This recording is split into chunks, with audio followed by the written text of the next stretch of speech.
I'm joined by our latest evictee, Stephen. We'll shut them out for a little bit. Yeah. How does it feel to be out, sat here? You've been in there for 7 weeks. Yep. What's it like now? Really good. I did sort of anticipate going tonight. I thought my time had come. But yeah, obviously I'd like to have made the final and got in the first day and then left on the last, but I'm happy to be out. You did quite well, 7 weeks. 7 weeks, yeah.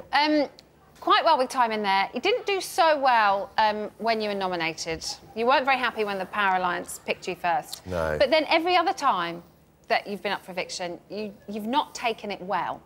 No. Why not?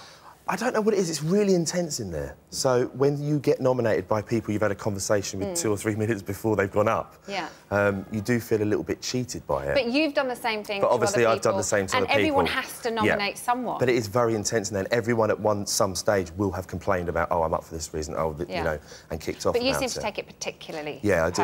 I don't think you cannot take it personally.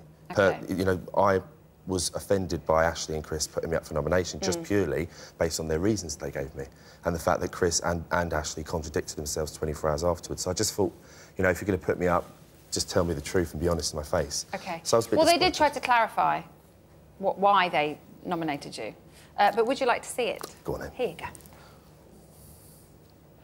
Ashley, who has the Power Alliance decided to nominate? We've decided to nominate Stephen. We felt maybe that a lot of the time he talks about himself. He kind of brings just everything about Stephen to the group, like just having a conversation, and he kind of ignores a lot of people, or he'll ask people like questions and then he just doesn't listen to their answer. And I knew Chris would 100% agree, so I kind of just said Stephen and he was like, yes. So, watching that back, and they have obviously kind of touched on it with you personally. Yeah. And in tonight's show, we've seen you say that you've been on quite a journey. You've kind of, you know, learnt things, met people, you know, had this whole experience. So, looking back at it now with time and a little bit of perspective, can you see where they were coming from? Do you think they had a point? I wouldn't say I can see where they're coming from, but it wasn't explained to me like that. It was explained to me that when I say, how are you in the morning, that that I walk out the door. And I don't know if I'm doing that or not. I don't believe I do. I always try to be polite to people in the mornings. Yeah. But yeah, I mean, at the end of the day, they're entitled to their opinion. I still don't necessarily agree with the decision, but it's, you know, they're entitled to nominate. They were asked to do a job and they did it. And, that's why it's part and parcel of the show. It's part and parcel of the show, and that's why I said to them at the time, I respect that you've been in a difficult position. Why I was annoyed was because I wasn't told the real reason why, and I've just heard it on the screen there. OK. Well, what isn't part and parcel of the show is falling in love. I know.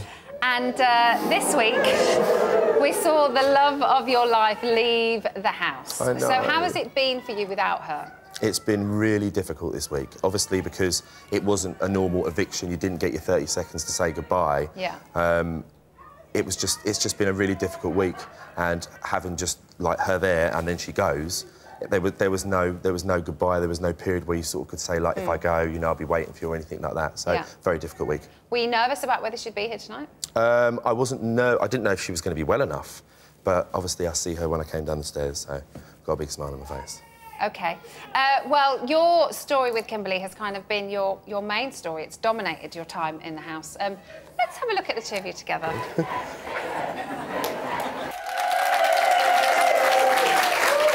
How do you feel watching that back? It's just been an amazing journey. I didn't ever expect to meet anyone in the house, let alone fall in love with anybody. And it was so unexpected. From day to day, there was different things that were happening, and then when my mum came on and said what she did, it sort of rung alarm bells with me, and I was like, what do I say, what do I do? And in that kind of environment, you just have to have a sort of jerk reaction. And everything I did was real, and as I say, it's sort of well, certainly a couple of things you did was very real, and that was have sex on telly. Not many people have had sex in the Big Brother house. In fact, there's only 5 that we know of. Right. So you're one of them. You're in the top 5, Steve. Oh, God. Did you ever just not think, do you know what? I don't think I should really do this. I'm on telly. I didn't. There was no sort of like... It was so unconscious. And you just get a bit carried away in the moment, I suppose. And I know you get carried away in the moment, but you're in a house with 50 cameras. I know. And as I say, I don't regret anything I've done in the house. I'm fortunate enough to have met someone that I really love, and, you know, I'm happy with the journey that we both had. What about the fact that there's 10 other people in the room? Well, only Ash and Helen. And I know you get carried away in the moment, but you don't know who's awake. No, Anybody I don't. could have been awake. I know that And Ash... there were people, you know, like Danielle, no matter whether you believe what she says or not, she has those morals, and that could have been really uncomfortable for her had she have been. Yeah, and I know that Ash, Helen and Winston were the only 3 people that actually heard anything. The rest of them hadn't got a clue until they were told. Yeah. So, although that's no consolation, we did try to be as discreet as possible with it. It wasn't like it was full-blown sex in a room with no covers on and everyone was screaming and shouting, do you know what I mean? Back oh, just yeah. Now. Oh, and yeah, of course. It's the most graphic sex we've ever had. And yes, there's no covers there, but you see full-on missionary position. We know exactly what you're doing. Your little bum is going up and down, Stephen. Oh, let's forget about sex. You did it, there's nothing we can do about it. But you fell in love very easily. I did. Is this normal for you? Because it was very quick, and for some people, slightly unrealistically quick. Yeah, I mean, I know that I have fallen in love only once before.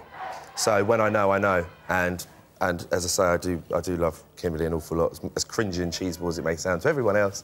But everything in that house was 100% real, and actually both of us took massive offence to it if anyone would sort of say it was fake or showmance. Now, I think part of the reason why you're here tonight was the sex thing. People found it quite uncomfortable. Right. And I think the other part of it was during your relationship, you sometimes appeared quite controlling. Right. Now, I know you kind of brought that up. We saw you kind of talk about it. You didn't want to seem like, you know, you were making her do things, or you were kind of causing this, that and the other. Do you think you behaved that way? Do you think she felt controlled at all? I would say absolutely not. I think there was an awful lot that was thrown at me, considering it was like a new relationship. Yeah. Things that we had to deal with together. And obviously there's 24 hours in a day, and there was lengthy conversations that took place between both of us. Yeah. And I stand by, I believe that we dealt with everything as well as we possibly could at the time. You did say, you know, you felt like her past was thrown in your face all the time, especially that week when there was a task going on and there was lots of things happening. But everybody has a past. Yeah. And she can't change her past. Absolutely. So I think the things like the arguments, and lots of times you would always say, what you're doing is making me look bad, and then the cutting up of the photographs. I think it all felt slightly uncomfortable sometimes to watch. Well, obviously the way you've explained it is not how it planned out at all. Yeah.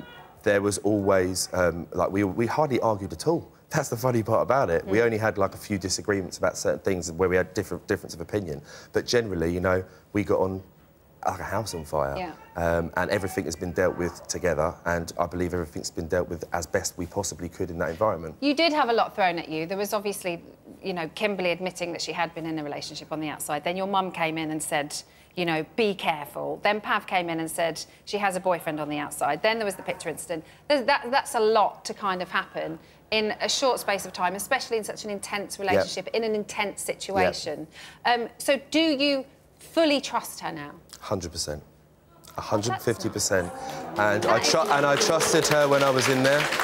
And the thing is that although there was all that shit that went on from, you know, the moment that I walked in, I always said that I judge you and you judge me and we judge everyone else on the fact that we walked in at the beginning of June. And there was an awful lot of shit that was thrown at me, and also a lot of shit that was thrown at her. And I just think, in summary, we dealt with everything as best as we possibly could, and we're going to get criticism for it, but I stand by everything that happened in the house and the way that both of us dealt with it. Well, listen, let's get on to happier times, because Kimberly's come out of the house. She's met your family whilst you've been in there. And we had her on Bots the other night. Would you like to see what Kimberly had to say about getting married? Oh, really? OK, right. Oh, God. There was talk of living together, marriage, prenups. But if he did propose, what would you say?